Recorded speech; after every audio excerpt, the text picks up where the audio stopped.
ہم بات کر رہے ہیں حسد کے اوپر، آپ کی کالز بھی شامل کریں گے، معزز مہمان ساتھ موجود ہیں، آپ کو وظائف بھی بتائیں گے، آپ کو قرآن اور سنت کی روشنی میں جو حل ہے، جو طریقے ہیں، وہ آپ کو پلیز یہاں پر آگاہ کریں گے، بتائیں گے۔ اچھا، حسد سے بچنے کے لیے کون کون سی قرآنی آیات ہیں، کون سی ایسی دعائیں ہیں جو مؤثر ہیں؟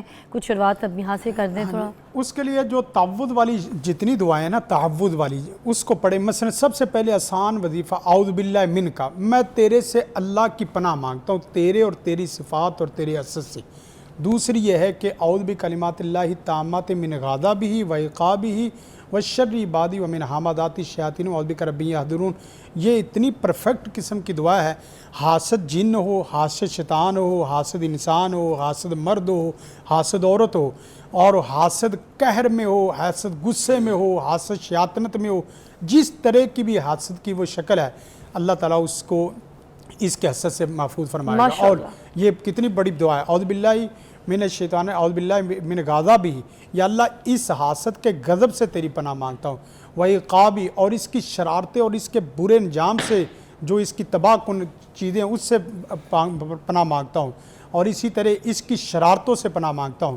اس طرح کی اور ایک تیسری دعا اعوذ بکلمات اللہ التامات من شر ما خلق، یہ 3 دفعہ، اور ایک چوتھی دعا ہے اعوذ باللہ العظیم و بوجہہ الکریم و سلطان القدیم من الشیطان الرجیم، اور ایک ہے وہی جو بسم اللہ رقیق من کل شین یودیک، آگے او عین حاسد اللہ یشفیک۔ میں گویا کہ 5 دعائیں زیادہ کوشش کرتے ہیں کہ ہم اپنے ناظرین سامعین کو کچھ زیادہ دعائیں بتا دیں، کچھ زیادہ پڑھنے والے ہیں، کچھ کم پڑھنے والے ہیں، کچھ چھوٹا وظیفہ پڑھنے والے، چھوٹا پڑھنے والے، تو اس کے لیے اعوذ باللہ من الشیطان الرجیم، اعوذ باللہ السمیع العلیم من الشیطان الرجیم من حمزہ ونفخہ ونفثہ۔ اس سے آپ کے کندھوں پہ بھی آ کے شیطان اور حاسد بیٹھ جائے نا تو چھکے لگیں گے، چونکے نہیں لگیں گے، اڑتے جائیں گے۔ اچھا حفیظ صاحب، یہ بتائیے گا کہ جو سورہ بقرہ کی تلاوت ہے وہ حسد کے لیے مفید ہے؟ اس کی تلاوت اگر گھر میں لگا دی جائے، پڑھی جائے، خود تلاوت کی جائے، تو کیا وہ حسد کے لیے مفید ہے، مؤثر ہے؟ جی بالکل مفید ہے۔ سورہ بقرہ کی بڑی ہی صفات ہیں، بڑے ہی فضائل ہیں، اور ہر گھر کے اندر اس کی تلاوت بھی ہونی چاہیے۔ جو پڑھ سکتے ہیں پڑھیں، جو نہیں پڑھ سکتے اس کی تلاوت کو لگا دیا کریں۔ بھائی نے بہت اچھی دعائیں پڑھائی، میں ایک اور چھوٹی سی مختصر اور دعا بتا دیتا ہوں جو سب سے آسان ہے، اور ممکن ہو تو سکرین پر چلا دیا جائے۔ اللہم انی اعوذ بک من شر نفسی، اے اللہ میں اپنے نفس کے شر سے اللہ ہمیں محفوظ فرما۔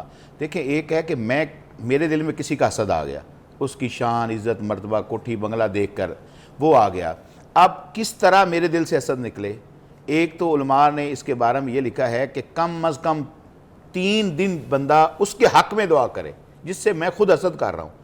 جب اس کے لیے کریں گے تو اللہ آپ کو وہ نعمت بھی عطا فرمائے۔ نمبر 1، اور یہ دعا جو ہے جو میں نے بتائی، اللہم انی اعوذ بک من شر نفسی، اللہم انی اعوذ بک من شر نفسی، اے اللہ مجھے میرے نفس کو ہر طرح کے حسد سے، بغض سے، شر سے محفوظ کر دے۔ اس میں ساری چیزیں آ جاتی۔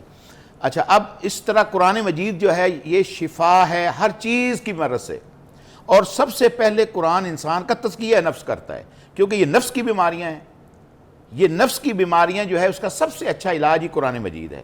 اچھا، زینب ہے گجرانوالہ سے، السلام علیکم۔ جی زینب، کیا پوچھنا چاہیں گی؟ السلام علیکم میم۔ وعلیکم السلام۔ جی بیٹے، کیا پوچھنا چاہیں گی؟ میرا ان سے سوال یہ ہے کہ یہ فطرتی بات ہے کہ ہم کسی کو کامیاب دیکھتے ہیں تو تھوڑا ہوتا ہے کہ بھائی اس کو کیوں مل رہا ہے، تو مجھے اپنے آپ کو کیسے کنٹرول کرنا ہے، مطلب کہ خوشی محسوس ہو دوسرے کو دیکھ کے، اس کی جلن نہ ہو، لائک حسد نہ ہو مجھے، تو مجھے اس پہ کچھ بتا دیں میں اپنے آپ کو کیسے۔ کتنی تم اچھی بچی ہوگی لڑکی، کیا نام ہے دوبارہ بتانا؟ زینب۔ زینب، اچھا کیا پڑھ رہی ہو؟ میں یونیورسٹی کی اسٹوڈنٹ ہوں۔ یونیورسٹی کی اسٹوڈنٹ ہوں، مطلب یونیورسٹی میں کیا پڑھ رہی ہو، کیا سبجیکٹ ہے؟ میتھس کام۔ میتھس کام کر رہی ہو، اچھا۔ اور کتنے بھائی بہن ہیں؟ 4 بہن بھائی۔ 4 بہن بھائی۔ اتنی اچھی بچی ہو تو مجھے تمہاری بات اتنی اچھی لگی، تم اپنی جو ایک انر سیٹسفیکشن ہے اس چیز کے لیے تم یہ جاننا چاہتی ہو کہ ہم حسد نہ کریں یا ہمیں برا نہ لگے، سامنے والی کی چیز ہمیں اچھی لگے۔ It's a very positive question, آپ اپنے آپ کو ٹھیک کرنے والی بات کر رہی ہیں۔ I like the question, very very nice. अच्छी लड़की हो। जवाब दीजिएगा जी। हाँ जी, ये उसी वक्त हो सकता है जब बंदा अपने मद्दे मुकाबल को ये समझे कि जो भी दोस्त है और इसी तरह कोई रिश्तेदार है कि असल इसका कमाल तो है नहीं, ये असल में मेरे प्यारे सोने रब की तकसीम है। वाह। जब आप समझेंगे कि ये मेरे प्यारे सोने रब की तकसीम है, वो बादशाहों का बादशाह जिसे चाहे बड़ा बना दे, जिसे चाहे छोटा बना दे, तो फिर आपके शिकवे शिकायत नहीं होगी, उसकी रज़ा पे रहमत पे खुश होना। और दूसरी चीज़ ये है कि जो आपके अपने पास नेमत है उसको मतलब भी रसूल कायनात सल्लल्लाहु अलैहि वसल्लम ने फरमा उनदुरु इला मनु अस्फल मिनकुम ला तनदुरु इला मनु फौकाकुम, अपने से हमेशा छोटे की तरफ देखोगे ना तो आपको नज़र आएगा कि मेरे पास जूता नहीं है, तो आपको ऐसे लोग भी नज़र आएंगे कि जिनके पास जूता पहनने के लिए पाँव ही नहीं है। आप उससे भी अपने ऊपर बड़ी खुशी महसूस करेंगे और फिर अगले आदमी पे हसद नहीं आएगा। हसद तब होता है जब अपनी नेमतों को छोटा और दूसरे की नेमतों को बड़ा जानता है। अपने आप को छोटा और दूसरे आप को बड़ा जानता है। जब आपको पता चले कि मुझे अल्लाह ताला ने जो कुछ अता किया है वो अल्लाह की रहमत है। सबसे बड़ी दो नेमतें हैं, शेखुल इस्लाम इब्न तैमिया फरमाते हैं, जिस आदमी को एहसास हो जाए ये दो नेमतों का, उसका किसी पर हसद भी नहीं होता, किसी से कोई शिकवा शिकायत भी नहीं।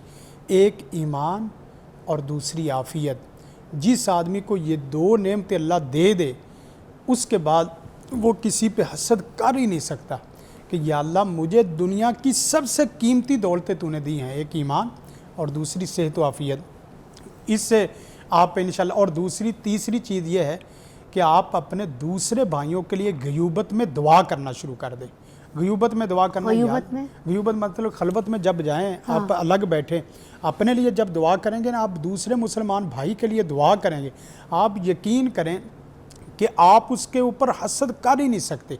अच्छा। और हसद मुमकिन ही नहीं है। जब आप उसके लिए दुआ कर रहे हैं तो उनके लिए आप शर की बात कैसे कर सकते हैं? दुआ आप करें, या अल्लाह उस भाई को अगर एक बिजनेस दिया दूसरा भी दे दे, एक गाड़ी दी है दूसरी गाड़ी दे दे। जैसे कि बलोच साहब बता रहे थे कि हसद में बंदा चला जाता मेरी एक उंगली कट जाए तो उसकी दूसरी उंगली कट जाए। तो आप दुआ करें। मैं यकीन करें जब भी किसी के पास से गुजरते हैं, कोई बाइक वाला है, बाइक मोटरसाइकिल वाला है, तो हम दुआ करते हैं या अल्लाह इसको गाड़ी दे, या अल्लाह कोई छोटी गाड़ी वाला ये अल्लाह इसको अच्छी गाड़ी दे। इसके लिए कोई दुआ भी बता दें कि हसद से बचने के लिए जो सुबह शाम की दुआएं वो उसकी हसद से बचने के लिए जो सुबह शाम की दुआ में सबसे परफेक्ट दुआ वो सूरत फलक नास है। फलक पढ़ेंगे वह मिन शर्रि हासिदिन इज़ा हसद, हाँ। तो आप यकीन करें अल्लाह खुद आपको भी बचाएगा और दूसरे को भी। और एक जुमे में खुतबे में जुमला पढ़ा जाता है, इन्नल हम्दलिल्लाह नहमदु व नस्तईनु व नस्तगफिरु व नुमिनु बिही व नतवक्कलु अलैहि व नऊज़ु बिल्लाहि मिन शुरूरि अनफुसिना। सिर्फ एक जुमला, व नऊज़ु बिल्लाहि मिन शुरूरि अनफुसिना व मिन सय्यिआति अमालिना। या अल्लाह मैं किसी की शरारतों से नहीं, अपने नफ्स की शरारतों से पनाह मांगता हूँ। और एक और ज़बरदस्त किस्म की दुआ है, अल्लाहुम्मा अलहिमनी रुश्दी व आइज़नी मिन शर्रि नफ्सी। इस दुआ से अल्लाह आपको इल्म से भी भर देगा और खैर से भी भर देगा। असल मसला तब बनता है जब इल्म आए और थोड़ा सा चचकोले खाना शुरू हो जाए। तो आखिरी जग का जो कतरा है ना, गिलास का कतरा, वो आखिरी खतरनाक नहीं होता कि वो नीचे गिरता है, हाँ। उससे पीछे जो नीचे आग जल रही होती है ना, वो खतरनाक होती है। क्या बात है। तो ये जितने भी साहिब इल्म लोग हैं, ये बहन बच्ची को मैं कहूँगा ये दुआ ज़िंदगी में ना छोड़े। ठीक है। अल्लाहुम्मा अलहिमनी रुश्दी, या अल्लाह मुझे इल्म की डेप्थ और गहराई और इल्म की वुसअत भी अता फरमा और इस इल्म के शर से भी मुझे पनाह अता फरमा, वाइदनी मिन शर्रि नफ्सी। और एक बहुत ज़बरदस्त किस्म की दुआ जो बच्चे पढ़ने वाले हैं उनके लिए दो लफ्ज़, अल्लाहुम्मा इन्नी अस्अलुका इल्मन नाफिया, या अल्लाह इल्म नाफिया अता फरमा। और इसी के मुकाबले में एक दूसरी दुआ है, अल्लाहुम्मा इन्नी औज़ु बिका मिन कल्बिन ला यनफ़ा व मिन शर्रि ला यनफ़ा। अल्लाहुम्मा इन्नी औज़ु बिका मिन इल्मिन ला यनफ़ा, या अल्लाह ऐसे इल्म से मैं तेरी पनाह मांगता हूँ जो इल्म हो लेकिन इल्म नाफ़े ना हो, दूसरों को खाने वाला, दूसरों को मटाने वाला इल्म मुझे ना। बेशक एक वक्फा, उसके बाद आपको दोबारा ज्वाइन करते हैं, कॉल्स भी शामिल करें और हम बात करें, हमारा जो मौजू है वो है हसद। हसद के ऊपर आज हम वज़ाइफ भी ले रहे हैं, ठीक है। और जिस तरह से ये बच्ची ने कॉल की हमसे, वो सवाल किया जिससे वो अपने आप को ठीक कर सकती है, ऐसी प्रैक्टिस, ऐसी दुआएं पूछी जो कि मुझे लगता है हर मुसलमान को पढ़नी चाहिए, हर इंसान को पूछनी चाहिए। और आपके अंदर ये जज्बा होना चाहिए कि सबसे पहले ख़ुद को ठीक करना है ताकि सामने वाले को हम हसद का शिकार ना बनाएं। वक्फे के बाद मिलते हैं।